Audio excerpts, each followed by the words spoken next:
Ayan guys, naggisa po ako ng bawang sibuyas at luya. At pagkatapos po to, magluluto naman po ako. Igigisa ko na po yung sardinas. Ayan. Ayan po ang ulam namin ngayon. Ginisang sardinas na may halong ampalaya. Pris na pris po yung daon ng ampalaya.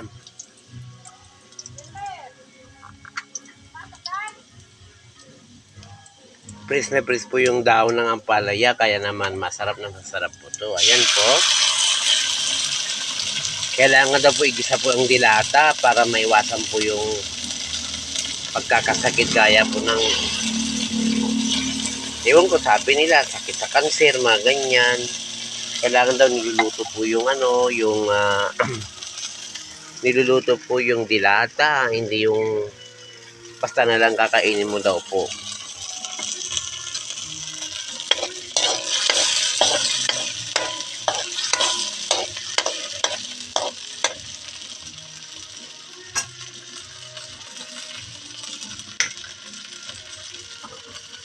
Ayan, dito po kami nagluluto sa may uling kasi po nakakatipid na po yan ang gas. Ang mahal-mahal po ng gas ngayon dito po sa Natividad.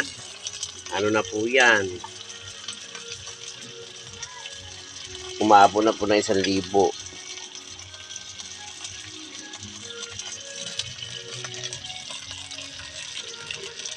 Almusal tanghalian na po to, pinagsama ko na.